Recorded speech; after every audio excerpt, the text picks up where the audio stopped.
Bonjour à toi et merci d'être là. Moi, c'est Zangui Nelson, copromoteur du CAA, le complexe agro-industriel d'Afrique. Et je suis très heureux de m'adresser à toi aujourd'hui dans le cadre du lancement de la formation en agriculture et en intelligence économique qu'offre le CAA.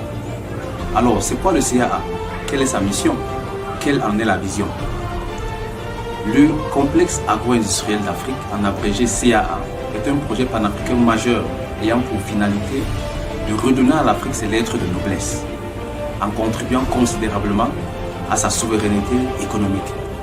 Pour cela, le CAA produit, transforme et commercialise les produits issus de ses exploitations agricoles et d'élevage.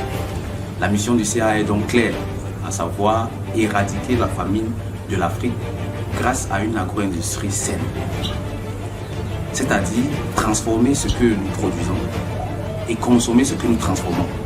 Bref, il s'agit de faire de l'Afrique un endroit où il fait bon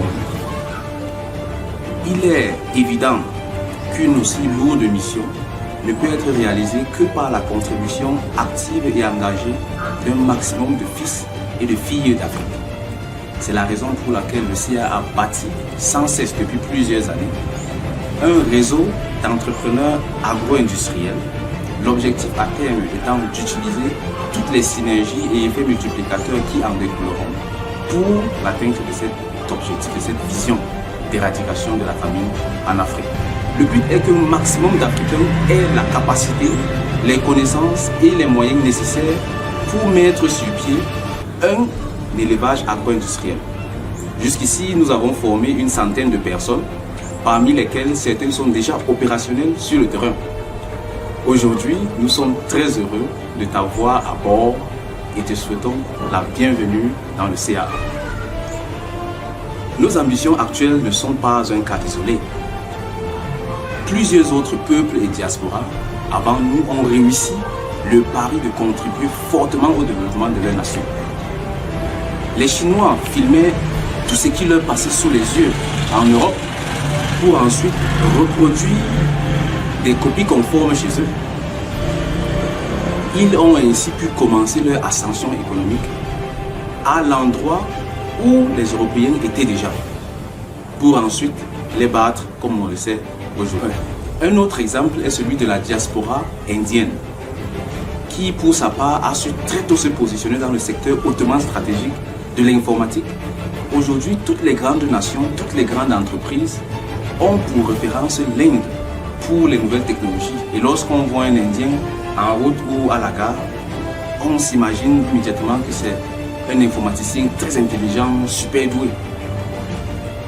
Nous autres Africains utiliserons notre forte expérience dans pratiquement tous les secteurs économiques de presque tous les pays du monde entier, ainsi que notre pouvoir financier pour bâtir des entreprises stratégiques en Afrique.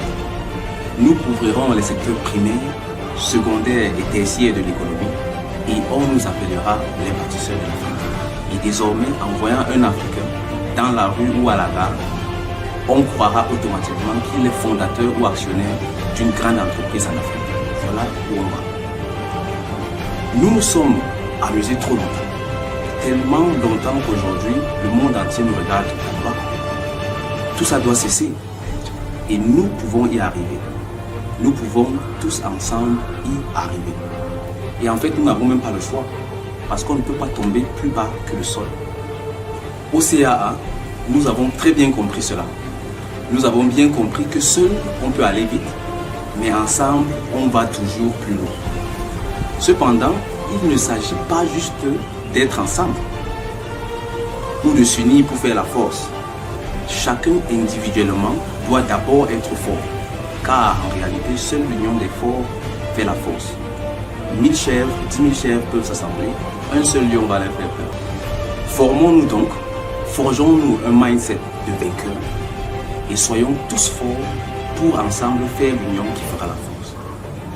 Pour terminer, ayons une pensée forte pour Frantz Fanon qui dit que chaque génération doit, dans une relative opacité, découvrir sa mission, la remplir ou la trahir. Alors, remplissons la nôtre, remplis la tienne. Sur ces mots, nous te souhaitons la bienvenue. Bienvenue à toi et ensemble, bâtissons le futur.